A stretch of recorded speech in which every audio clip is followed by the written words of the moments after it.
On this edition of Larry the Golf Guy, we talk with leading golf architect Kyle Phillips.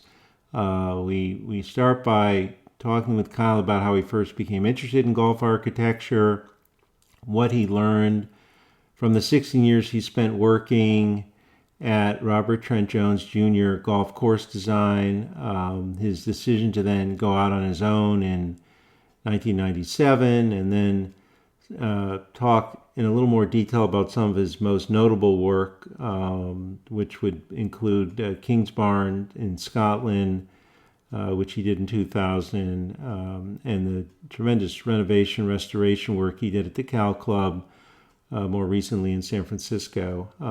We also discuss his general approach design and why he thinks golden age architecture golf courses are having such a moment in golf, and how he grapples with the great increase in distances at the elite level of the game when he does that type of restoration renovation work, and what architects have influenced him the most, and much more. I should just add there's a few spots in the recording that were a little choppy. We had some signal issues with Kyle, but hopefully that won't impede your ability to listen to the whole podcast, which again is really terrific. Kyle just has a lot to say about golf architecture, and I thought it was fascinating, and I think you will too. So, up next on this edition of Larry the Golf Guy, Kyle Phillips. Well, welcome to another edition of Larry the Golf Guy, and I'm so pleased to welcome to the podcast today Kyle Phillips, who one of the most noteworthy golf architects working today, has done a lot of work in a lot of places, including some places here in LA, but really all over the world. And we'll get into all of that. Kyle, thank you so much for making time to speak with us today. Really pleasure to be with you. Thank you. So, as I often like to do with our listeners, just to give people a little bit of context, a little background for you. I know you were born in Atlanta, but lived in a few different places growing up. Maybe kind of talk about where you grew up and kind of how you were first introduced to the game of golf. Right. Well, I'm probably more of a Missouri boy than anything else. It's really where my family hails from. And but my dad was working down in the South at that time. He was in the industrial film business, and when he eventually ended up at Redstone Arsenal, which is in northern Alabama in Huntsville, he took up the game and introduced my mom to it. And as a little tyke, I would kind of wander along with them and learn how to tend the flag and how to fix the repair a divot, and all that kind of thing. And so the whole gamut of, I think, probably early days of caddying for me, right, which I did later on when I was in high school. But and then when we moved back to Missouri, I think about 7 or 8 is when I really took up the game and started playing a lot at a little club they had out there, which was a classic, watered greens, tees, and bunkers, and the fairways were all very natural. So we definitely had firm and fast conditions back there. Excellent. Did you play competitively at all? Play on high school Uh, teams or anything yeah, like that? Or we had a really good junior league in the summers back in Kansas City in those days, and also played high school, and we really went to university not to play golf, even though I was on the team my fall year, freshman oh, of okay. the fall golf. But I blew my knee out playing a pickup game of basketball, and that Ouch. changed my life really. And particularly, for golf, for a while, I did play a little bit when I was a junior, but really my focus is really for going to school, to going to university, was to design golf courses. It's really been my passion, design in general. And I just thought this crazy idea was worth chasing. And despite the advice of my parents, I went ahead and did it anyway. They had other things they thought would be probably better to do than chase this wild dream. So, but here I Well, am. and I know, obviously Kansas State where you went, you got a degree in landscape architecture. So as you say, you knew that's the direction you wanted to head. I'm sort of interested. At what point did you know that, gee, this is really what I want to study and try to make a career of? How did you come to that, and when was that? I think it was really just a process in high school. I really liked design. I had my knuckles wrapped. I remember a few times for drawing and either designing golf holes or even house plans and things like that that I was doing as opposed to taking notes. In those days, teachers could do those things and it was appropriate. Um, but no, I really thought that this would be something that would really suit me well. I just thought it looked fun. I loved the dirt. I had seen developers come around Kansas City and take a plot of land and do a few houses and put a nice golf course and even a bit of, commercial around as part of the project. And that whole process just I thought was fun, looked interesting. And of course, there was this fellow named Robert Trent Jones at the time that was Right. traveling around the world and said, wow, this is, really interesting that somebody can travel the world and design golf courses. And so that was, also part of the inspiration. So I always thought I'd go down to the University of Missouri and that was what my university life would be like, but they did not have a landscape architecture program. And everyone kept talking about Kansas State and they had won at that time more of the national awards than any of the schools put together. And as it turned Wow. out, it was a great decision. Not only did I have a great experience just at college and the full experience, but just what I learned, and it really served me well in terms of being able to gain employment out of college. Yeah, so let's talk about that. I was going to say, right out of college, you graduated, I think, in 81. And so right out of college, you get a great job, with, you mentioned Trent Jones, and of course, you and I are around the same age, and Trent Jones was the giant in golf architecture in the 60s, 70s. He was a little older than, when you graduated, but his son, RTJ Jr., had his golf course design firm in Palo Alto, and that was your first job with him, and you were there for 16 years. How did you get that position? Because that's a great first job to get. It was, and I just, it's funny. That was a really a bad time in '81. I think there's this word that's been flown around lately called stagflation. It's kind of Right. new Oh, new yes, I generation remember of it younger well. viewers Yep. may have heard that word, and we were living through that at that time. Yep, we So sure getting were. a job out of college was really difficult. The Exactly. golf industry was minuscule at that time. That was before the big boom that took us into the '90s. And yeah, I interviewed with them and was fortunate enough to get the opportunity really to start there. And so the rest is history. That office had been Jones Senior's office, as you probably know, at one time. And his other son moved down the street in Montclair, New Jersey, and started his office. So it was Right. kind of that transitional time for the Joneses. Right. Really a great opportunity for me.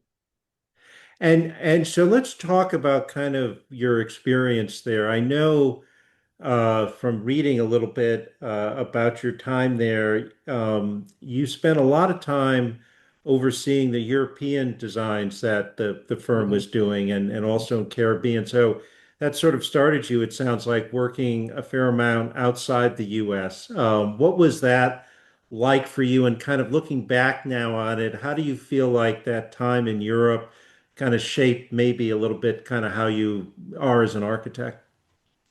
Oh, tremendous amount. I got so much out of spending time in Europe and being able to play the links courses and Heathland courses and all the great courses that a lot of the architects of the golden age here had played growing up. So many Right. of, and I think you'd be hard to find an architect who designed during our golden age of architecture here in the United States who did not grow up around golf on the links. And whether it was Ireland or Wales or Scotland or England or wherever it might be, all had those reference points, or at least a solid reference point in Heathland golf, which is an inland version of links golf played on sand, Right. pine trees, Right. right?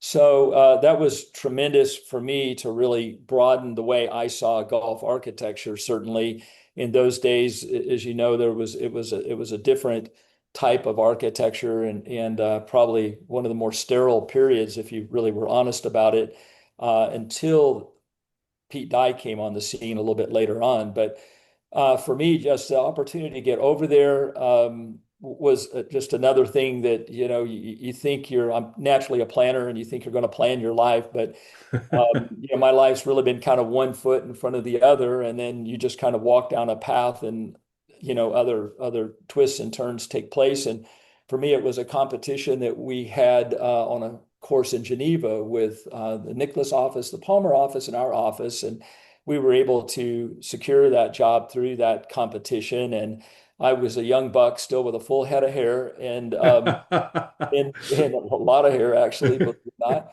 And and so they threw this plan on my desk and said, "Here, just see what you can do." And I came up with something, and everyone stood over it and thought there must be something wrong. And I guess it was okay, and they submitted it. And so I kind of became the guy who would get these little small sites. And Europe was a very low budget. We were building $50 million projects in Asia at that time. In Europe, we were like 3 to 4 million. So, I mean, Wow. big Wow. difference in what you could spend or what the market would allow in those two marketplaces. So, working with the land and working on smaller, kind of difficult pieces of land was more normal in Europe because of the way the land had been partitioned off in various countries in various ways.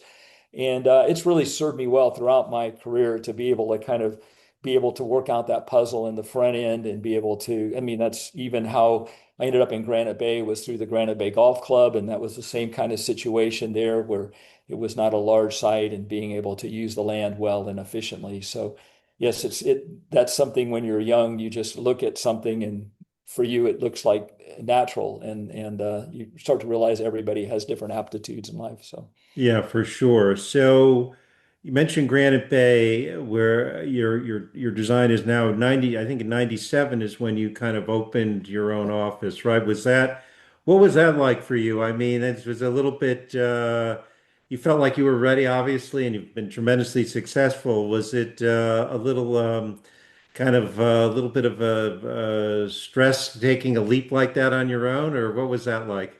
It was in a sense. It was, I was fortunate to be in a position where I could have stayed there forever. I Right. mean, I had good relationships there. I mean, I enjoyed the environment there.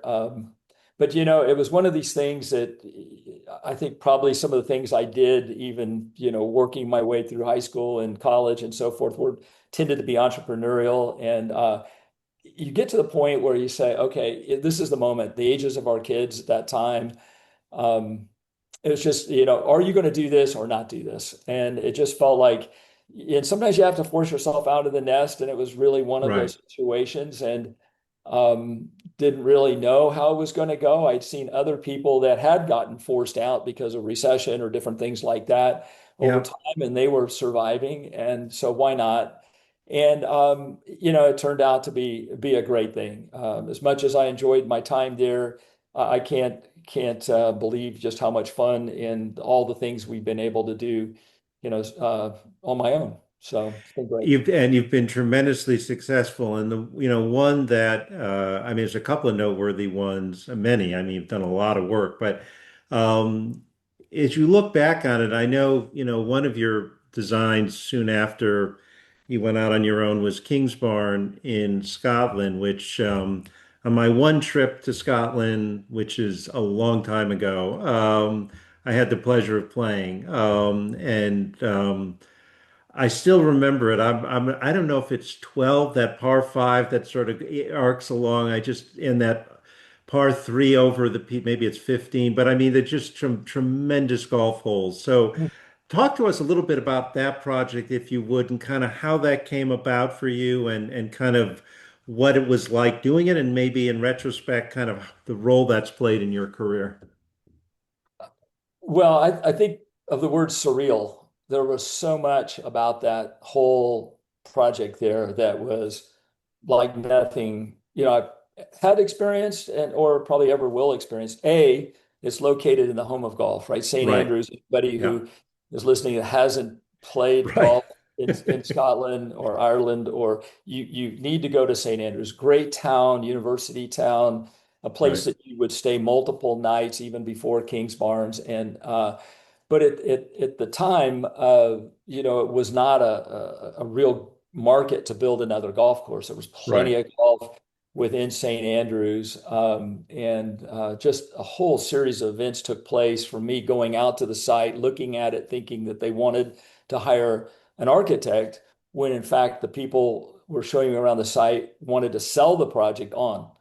So Interesting. things like Okay. walking over to what's now that par three you talked about, the 15th tee, and a mate of mine who was with us took a picture of me with this representative of the owner there who lived in a little white house. I don't you would know it if I showed it to you along the 18th at St. Andrews on the 18th hole. They're a fantastic little spot to live. And so he was one of the partners. And so we took a picture because I was saying at the time, waving hands, saying, the way you have it rooted over here, what you ought to do, knowing that I would never see them again, right? Or that I'd never be back again. That was in my mind. You should play the hole from here. So I'm telling him, you should play the hole from here. This is an amazing, could be an amazing golf hole, because they had it Right. playing. If you remember the 11th hole, that on the top of the hill, they had it playing down to it, just playing out to the water, as opposed to where it is now. And then the other part of that was the 12th hole you referenced. They did not own that far down. They owned about 300 Oh, yards down that fairway, and the rest of the land belonged to a family called the Orr family. They were the farmers next door. And so if you look, Kingsbarns has a lot of the holes kind of labeled or named in the scorecard, and that one's called Ordeal, Orrdeal, because we had to make a deal with James Orr and his wife. We sat wow. in I their never knew that. kitchen having Mrs. Orr's cookies and all of that for hours to negotiate that deal. So that was really a nice pickup. But in between times, it was just the series of an individual who was a partner at Granite Bay Golf Club, who was trying to wanted to do another project somewhere, and was trying to, and he was taking me out to various sites and things. And this came along, and he showed some interest in it. And I had another neighbor who represented quite a bit of money down in the Bay Area, and he was not interested, but picked up the phone to finance it. Picked up the phone and left a message for a gentleman, and that man decided to finance it and currently owns it. And so, things like that in this world. Anybody that might be listening that's tried to develop their own golf course or been through all of this. Um, you could just never imagine just how A to B to C all Right. connected. Right. And then before you knew it, we were under construction, and they already had some permits involved with the project to build a golf course.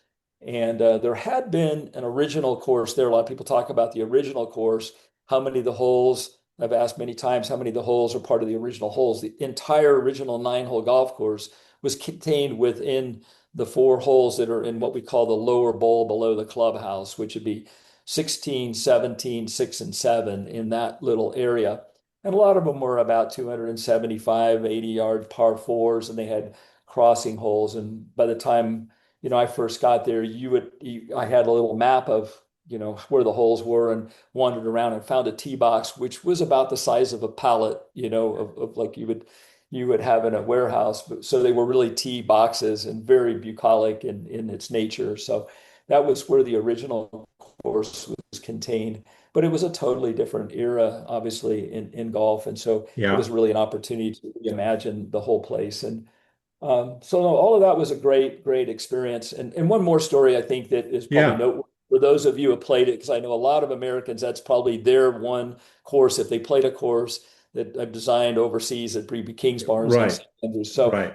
the burn that runs through across the 18th fairway in front of the 18th green, that I know any of your listeners that have played it have probably dreaded that shot to the 18th green and the ball trundling back down the hill because they didn't quite get it far enough there down into the burn, and then having to take a drop and play. So, and the other ones who've won a lot of money because you did that, right? Right. Are probably enjoying it. Exactly. But that burn was discovered. And what Hmm. made it more unusual was we had no idea it was there. We knew that water ran down the entry road that you drive in past the practice range, and what they call a cundy, which was the farmers made with a slate bottom, rock walls, sides, and a slate top, and then they got covered over in time. But there was like a conduit, like we would have pipe today, very, very old. And then the bridge was also discovered. And so what came first was the bridge, and was a ditch with the stone and the slate below it. And then eventually that got covered over. And then in time, I guess through farming and not using really the bridge, the entire bridge got covered over. But if you imagine a few inches a year over 100 years, it Sure, would sure. be just. But on the plan, I had picked up that water that we believed ran straight down this farm road and created a burn with a bridge next to the 18th green. And as this was being built, I was getting phone calls saying, regularly, like, okay, we're excavating this, but this is starting to follow actually the stakes in the ground for the new one. It's not perfectly straight. So they kept going and going. And this thing, if you saw the as built and as discovered, it's literally out of a Twilight Zone, experience. And so that's just, I could tell you other stories, but that's just an example of the many things that happened there that just said, okay, this is one of these home of golf, the reverence that's there, Right. all of the stories and the lore, that this is just kind of a meant to be, for everybody involved in it. And lo and behold, here we are 25 years ago Yeah, I next. know. It's amazing. It's 25, right? It What opened in happened? What 2000, happened right? all that time? I So know. It's amazing. It's a wonderful design, and a really cool course to play.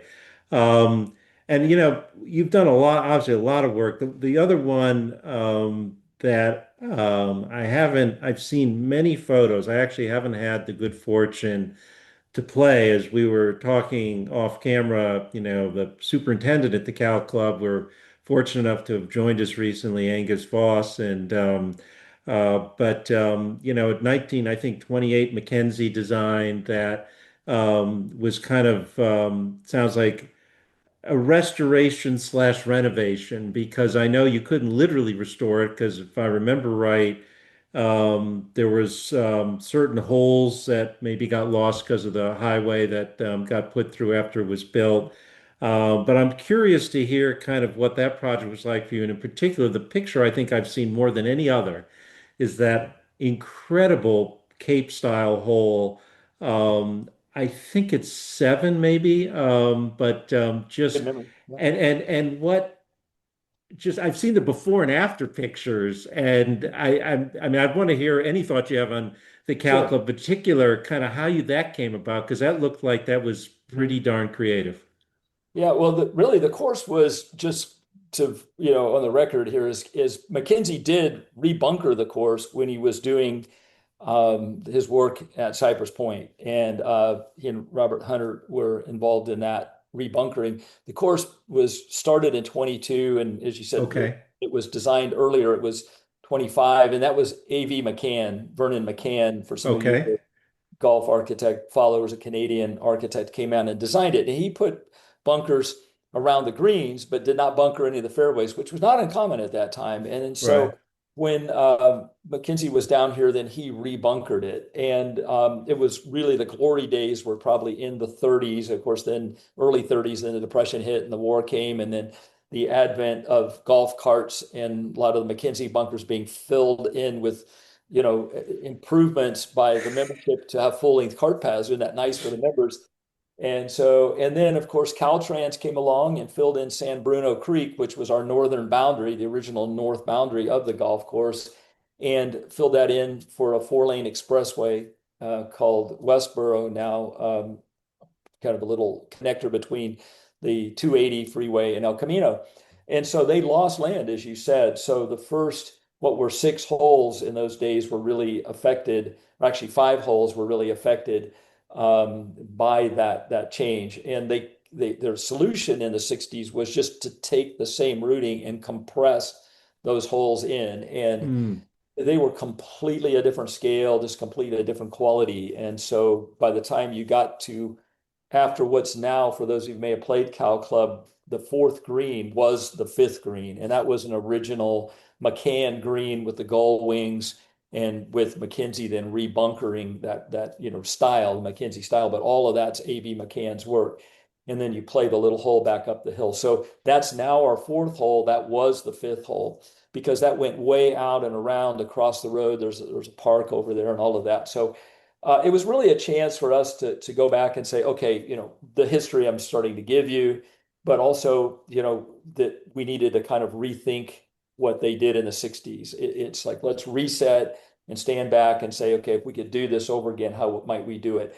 So there were 13 holes that we could restore. We restored 12 in their locations. And by removing that one hole, and actually exchanging it for the hole you just waxed lyrically about, the seventh, that's really what was the key to opening up now what's a course that feels all in that style and of Mackenzie bunkering with the Right. original bigger scale, kind of course that people love, more in the Cypress Point kind of scale.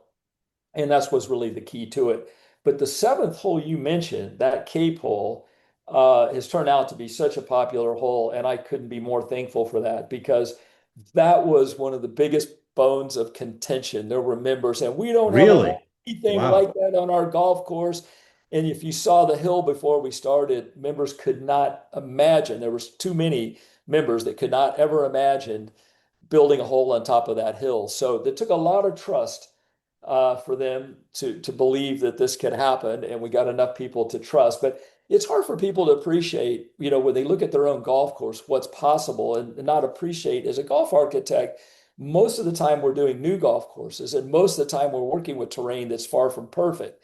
We're always looking to capture those perfect bits of ground, but a lot of times, ground has to be modified in a way to make it a great golf Sure. hole.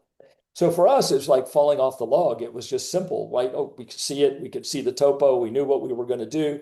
But there were always people within a club who don't want change and don't want something to be a Naturally. bit different. So I'm thankful. This could not be better. We didn't script this for you to bring up the seventh hole. And it's actually got awards for being, I guess, this best or favorite or whatever in Yeah. Northern Cal. And I mean, keep those awards coming. It just really helps me. Well, it's a spectacular hole, and of course the course is just zoomed up in the ratings. I mean, and it kind of it's got some obviously famous brethren in the area to live up to with Olympic not far away, San Francisco Golf. And Venturi, of course, was a long time associated with the Cal Club and had kind of Right. fallen down a little bit in the relative rankings. But with your handiwork, it is zoomed back up, and it's really quite acclaimed. And if I Well could done. just, and I would, well, and I think just to mention, Ken Venturi was a huge help before we started, and we walked around and did some video and met with the members, and he recalled the glory days and all that. So he was a tremendous help to us, and That's I cool. would I would want to make sure we mention him. But what made me, as you were talking, made me really think about, we're talking about, okay, designing my part of the industry, but we give birth to these courses, but the next phase is the person and the people that are going to raise the child. And certainly Right. Cal Club has just had just so much love in the way they operate that club now. And I mean, they had a good vibe before we started, but just even the way they maintain it and how meticulous they are to make sure the fescue is not over fertilized or watered and the POA being picked out of the greens. And they're just very systematic in the care they give the golf course. So, I mean, it all, is hand in glove, right? And it takes a village, right, to For sure. go from good to great. And so I think we obviously elevated it just in the design considerably, but the love and attention that, when you have a club or an owner give it that kind of love and attention, it's what makes greatness really. And they've done it. Absolutely. No, That's hats totally, off to them. totally well said. I've just, we touched on Mackenzie a little bit, and I kind of wanted to get your thoughts on kind of the moment we're at in architecture now. And we mentioned Pete Dye a little bit, but my sense is obviously not nearly as knowledgeable as you, but my sense is, we've kind of last 10, 15, 20 years, there's been this huge focus on the golden age of architecture, and a lot of restoration work. You've done some, Gil Hans has done some, others. What is it that makes that time period the golden age? What is so wonderful about it that there's all this effort now to try to recapture those designs and restore them? Well, I think, we touched a little bit earlier just on the people that designed them and what they had put on the ground originally. And then over time, I referenced Cow Club. Things have happened where cart paths have been introduced, certain bunkers have been taken out, trees have grown up. There's, and you just referenced Cow Club, but there's many, many stories. Like, we were at Oakmont, for the U.S. Open last weekend where we're recording this, and the trees and things that have been taken down there and Oh, sure, right. In the reopened. dead of night, right? Bob Ford leading the troops in the dead of night to take it out because the members, I mean, that was really the original. I mean, when you look at Oakmont when Ernie won in '94, and it looks totally different now, right? I mean, there's a lot of trees they took out, so I take your point. Absolutely. Absolutely. And but no, I think that the initial designs that were put on the ground were incredible, and they had a level of imagination. I don't think growing up and playing golf exclusively in the United States, that we really experienced. But if you've been in Europe at the same period of time, you would have had those courses around you and probably had there's just a different level of imagination when you're playing over natural land like that, especially when it's links land or even a cousin to it, which is the heathland. And I think the original, when you play golf, if you haven't had a chance to play in that part of the world, it is the dimension of it. There's multiple lines of play. You can, and depending on the wind, depending on how far you hit the ball in the air, and even the shape that you tend to take when you hit a ball, all that it gives you the option to play left a little bit, right a little bit to set up the next shot, which sets up the next shot, and so forth. And just the firm, fast conditions being part of it. Now, fescue being a huge part of it, and fescue being a grass that can have surfaces on the greens and surfaces adjacent to the greens be very similar. So the ball can move away and you defend par, through what we see Augusta doing and what we see the what we call the British Open, the Open Championship doing, as opposed to what we've traditionally done on US Opens, like we saw last weekend, where the ball does run away a lot, but then also it arrives in very, very thick, Right. dense, irrigated rough. And so it is just a whole different experience over there, but definitely the multiple lines of play that are you see and you experience over there, and whether you hit the perfect drive or you get offline, there's always a lot of thinking involved and a lot of just a different level, I think, of strategy than what we were experiencing with the new courses in the United States from the 60s, the 70s, the 80s. A lot of that being driven by housing.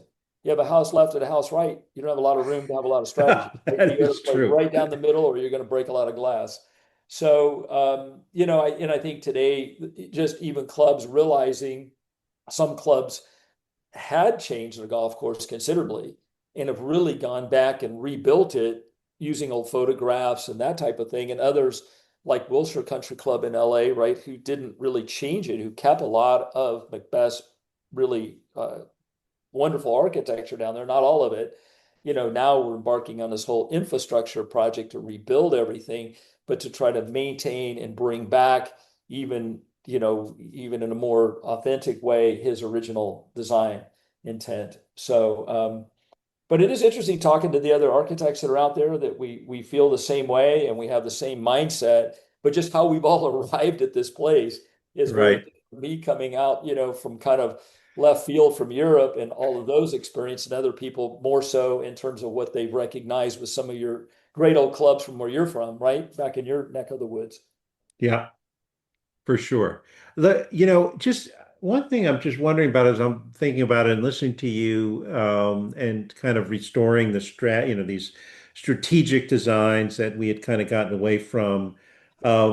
When you work on a course where you're trying to do a restoration type thing, do you find challenges with all of the equipment and distance gains? Maybe this is more relevant for a course that has aspirations to be, holding a championship. But, we certainly saw that out here, for example, when the U.S. Open came to LACC, the North Course is wonderful. Gil Hanse, did a wonderful job restoring it. But that's one of our three, George Thomas gems in town here, along with Riv and Bel Air. But some of the strategy kind of gets lost when the ball is traveling as far as it is. I'm just sort of curious, kind of, is that how do you sort of try to factor that in? I mean, is that a bit more of a challenge? Because it's really, and so I just sort of lament personally that, what's happened with equipment and it's kind of, at least at the elite level, not for someone like me, but for at the elite level, it's kind of gotten away from, I think the USGA and the ball goes so far. I mean, how do you deal with that when you're a designer, if you're dealing with a restoration and or a course that has aspirations of wanting to, have a tournament for elite players? Yeah, I mean that's a really I think a interesting question. I don't know. I didn't expect you to ask that, but I think it's no, but I think it's a great no, I think it's a great question because it is a big debate. I mean, I've had that debate with a lot of these colleagues who are again, we're all kind of in the same boat of what we love and the style of architecture and the idea of traditional golf and firm and fast and all that. But when we get to restoration, what does that mean? What Right. does it mean to restore? And so I kind of boil it down. Are we copy paste people? We're going to go back at the old photos, find out exactly where it was on the map and put it right there. Or are we really trying to do a restoration of the architect's intent for 10. that Right. feature, right? And we're probably mainly talking about bunkering, right? As about where those bunkers are located. And your options with that, we had that you referenced Cow Club or some of the other things we've done. But the options are always like, okay, those features we know were built right there, and we could make them look and be exactly, like they were, and maybe even a little bit better. But they'll be there, and we can pull the tees back and create a back tee. But when you have no land for that, then your Right. next choice is to move the bunkers forward. Right. But then again, sometimes the land doesn't exist um, Exactly. to Right. be able to move them forward because it may go down a hill. It may be Right. Cat Club has the 15th hole uphill. I wanted to take those bunkers and move them up the hill, the ones in the at the second landing area. But as soon as you started moving them up the hill, you couldn't see the green. They would just block the green off. So you had to keep them back down the hill. So it built them right where they were. So they don't function quite like they did. We were able to gain a few more yards from what they had originally. So yeah, the idea of how do you be true to the original intent through restoration? It's I think it's not to me. It's not just saying, well, it's all about this result of moving things around to accomplish that or to build it literally where it is. It's usually a combination of the two things. And we've done restorations that were McKinsey's and oh my goodness, so many different people, over the years and in Europe, and probably people that you haven't heard of. Tom Simpson. I don't know if you heard of Tom Simpson's work or Yeah. Harry Colt. I mean, those are Harry legends. Colt, I've served for sure now. Okay, and Yeah. they're like Cruden Bay, and there's Oh, yes. Morfontaine in Paris is one of the greatest places to ever play golf for me, and we've been fortunate enough to kind of be I guess polishing the trophy there for a number of years now, and really not trying to change anything, but just keep it as Simpson left it. And but he's done some great work. But all of those different styles and architects, I mean, they're all a little bit different. But if you kind of study their work, you can almost kind of put yourself in their, kind of try to get into their space and try to think, okay, if they were here, and you referenced Trent Jones, some of the work we've done with even his namesake course, the Robert Trent Jones Golf Club, or Right.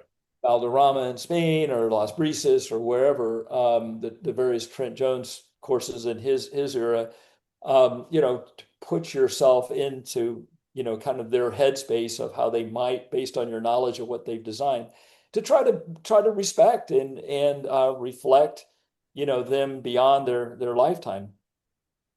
Yeah. No, that makes sense. Let me ask you a little bit more kind of about your just general approach to design. And this is probably an overly simplistic way to think about it, but I always remember growing up, people would talk about strategic design versus penal design. And, people would always go Pine Valley's penal and Augusta's strategic. And, how do you sort of think about that? Do you have a particular approach, or is it just, hey, it just depends on the land I'm working with, what's going to go, or how does that different philosophical approaches to design, how do you sort of deal with that? Well, and it's kind of, the penal and strategic is an interesting conversation because a little bit of like, what does that really mean? Where does that Right. derive from? And I always think a penal probably be being derived from courses that were more pre-World War One courses where bunkers really did cut off and maybe they were a little more severe. And part of that was there's an architect for those that played overseas called James Braid. A lot of people Oh, intentionally try sure. to play a Yeah. James Braid course. And I think I think the brilliance of his work is you could play James Braid courses, as you said, are not very long still, that were designed in that era that are still very much like very little changes made to them. And they're still really fun and relevant today. Now, maybe because we can hit the ball farther and we don't get caught up as many of the hazards. I don't know. It could be that. But it is incredible. But a lot of those things, when you didn't have this thing called, you were trying to make post a score, you literally, you didn't have nobody cared what the par was. You and I just had a Right. match A together. And, match together. Right. if I couldn't get out of the hell bunker there in St. Andrews, then I Right. picked up and you Right. moved You on lost up. one hole and You you moved moved on. on. Right. Yeah. Yeah. And so it was a different game. And so, you could approach it. That's what's fun about some of these tournaments, whether it's the Ryder Cup or the President's Cup or the Solheim Cup, is we're starting to see more of that, which is fun in golf, to see more of that type of play where you really have a lot more risk and reward kind of opportunities. But yeah, the way the game is played today, you really have to think about strategy. If somebody gets in a hazard, that they have the opportunity to get out and not just totally destroy their round to where they can't finish the hole. So there is that. But I probably, as I referenced earlier, is just this idea of thinking about multiple lines of play on a hole. And the problem we have that I suffer from, like every other architect, is the delta between the pro, as you lamented earlier, and how far they hit the ball. It's a thing of beauty to watch. But if you think I'll never even come close to them, if I played with them, they'd never see me until we got to the and then how the rest of us play. And so that delta, as that grows from what was 30 yards probably when I started to now maybe 50, 60 yards and even more, and you have tees literally on every hole that could be as much as 100 plus yards apart. How do you create something for everybody in a way and a route in which they can enjoy Right. the game? And that is a lot of real intentionality and effort and thought put in behind that. And but I'm always thinking about how do I have enough dimension to this hole that it can be interesting, whether the wind is, particularly if you have a windy, linksy site, where the wind is up or the wind is down, or if the wind is coming this direction. And sometimes and we have sites where it'll literally turn 180 degrees on you. And we had that even out in Abu Dhabi at the tournament. When they went there, the first time they played, the Right. wind was coming one day this way and one day that way, and it was, So how do you handle that design for it is very difficult. But I think that it is really probably a lot of experience in it, because I tell you, the mistakes I made early on in my life, I mean, you make them, right? The things you learn as you get too aggressive, you try to do too much. But dimension helps. Dimension helps a lot. And I think that what a lot of these new courses or even the old courses have are enough width that you can create these multiple lines of plays because you don't have houses on both sides. And opening up the trees on these golf courses have really brought back some of the angles that existed in the original course. And those are all principles today, but it's harder. I'm not going to lie. And I would love to see the ball get rolled back at a point. That's a big hard thing when you have trying to keep golf affordable and keep these old courses really relevant. And when the ball flies this far, you're almost forced to tear up your golf course and rebuild it. And Yeah, that makes it exactly. hard to be affordable, right? It makes it kind of hard Well, to be affordable. Good exactly. for me. I mean, we have more work, but that's not it's I it's mean, not there's the game. environmental concerns, there's affordability. Yeah, I mean, all those things that are part and parcel of what's happened with the ball going that far.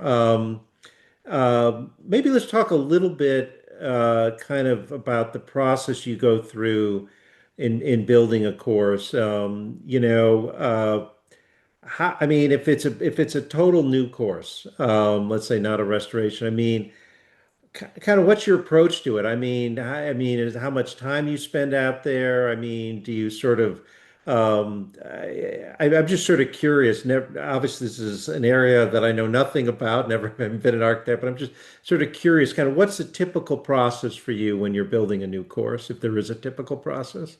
Uh, yeah, I mean, the sites, of course, we've worked on, if you see the befores and afters and some of them on our website, I mean, some of them have been dead flat, nothing there.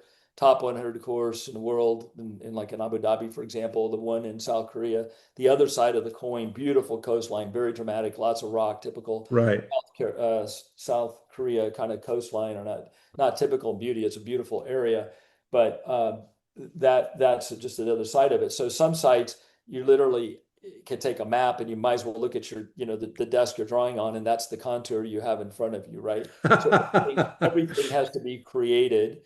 And and so kind of, and I think we've done well in creating landforms that look like they belong there. Kingsbarns had a lot of those landforms, pretty much all of right, them, except for the upper lower bowl. And and so to create things that look like they belong there, and that's one of the mantras, and as we approach a project. But then in South Korea, dialing that all down. And so, but that's a lot of times is really, in some of those sites you can go walk, but there's nothing to walk. Other sites are so hilly. I mean, I crawled all up and down, the course in South Korea, but you really ultimately needed to come back to a mapping to make sure you understood the scale and you understood really sure, what the levels really were, and it becomes that kind of project. Others, where you have nice natural terrain in front of you to begin with, then you can kind of start to do more of the old school where you can really walk them and you can start to, put points down on the ground and GPS. Now we have the ability to GPS. So you were standing right here, you can GPS right, the right. point It's you're a good standing point. on That's because right, you really want that to be there.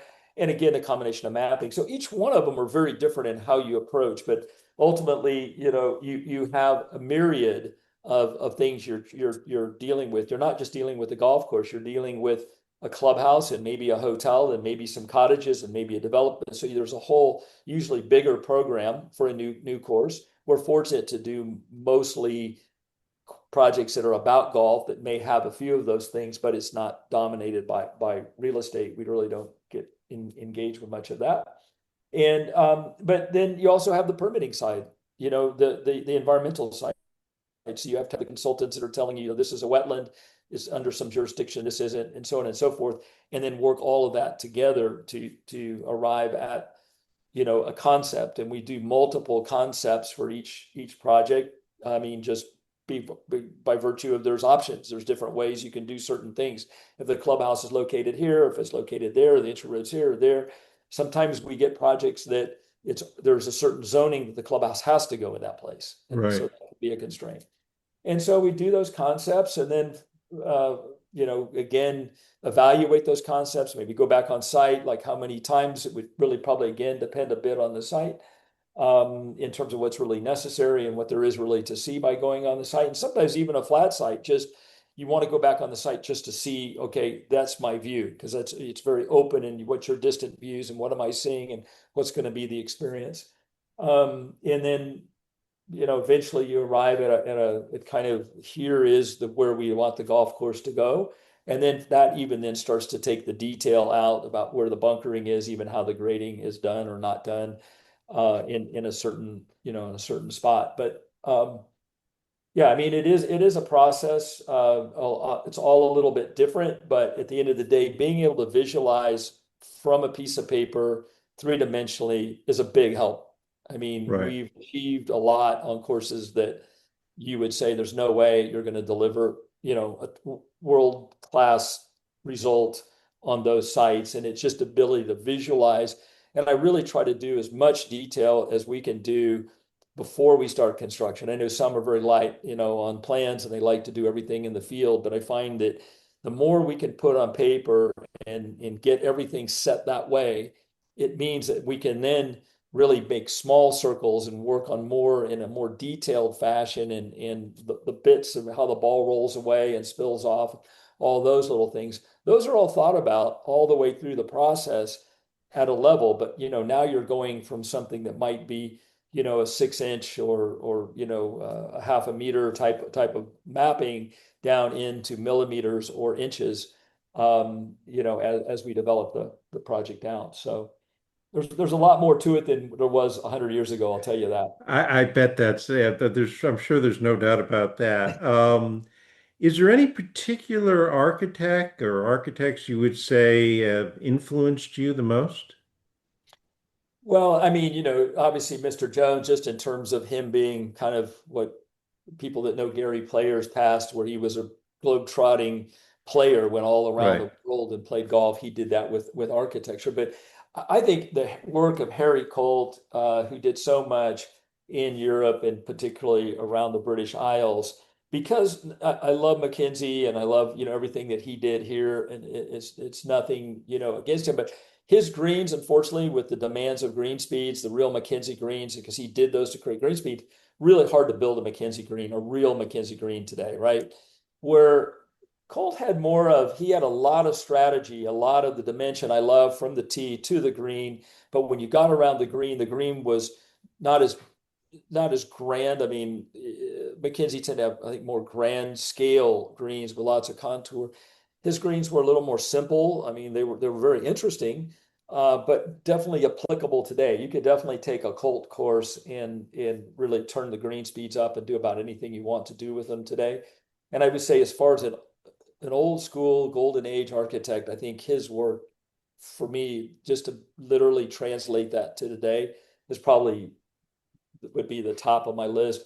I mean, I got to put Tom Simpson wasn't probably as prolific, I would say, as Colt's influence, but certainly he did some really incredible work as well that you can also really utilize today. I mean, what I love about Simpson's work, and it took me a while to understand this, was, yeah, I could love the way his greens drape over in the way they're so expansive and go down and roll up, and you go like, wow, that's just wild. But then you really got to it. His green, the actual usable green surface is really simple. It's not so complex. It was the extension of the green surfaces into the surrounds. And I wish he was still alive today. I'd love to ask him, do that because it looks amazing, or did you do that for a reason that you wanted the ball once it got off track to speed away and to speed off, Right.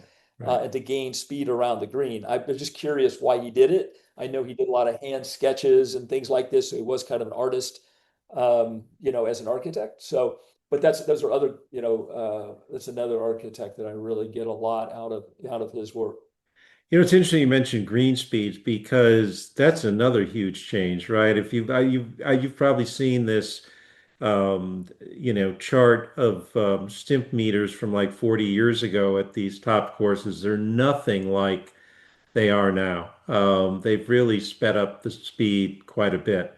And when you're talking about a McKinsey green, gosh, I mean, I've had the good fortune to play Pastiempo, which I loved.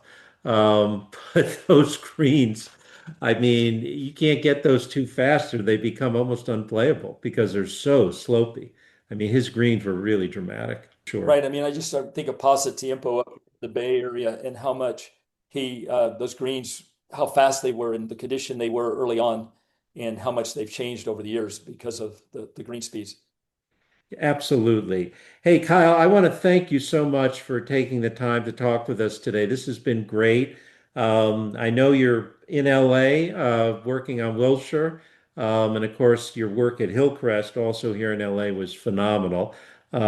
Just tremendous work. And we're all anxiously awaiting to see what Wilshire looks like. But good luck with everything. And thanks again for making the time to chat with us today. Well, thank you so much for having me, Larry. It's been a pleasure. Thank you. Thank you.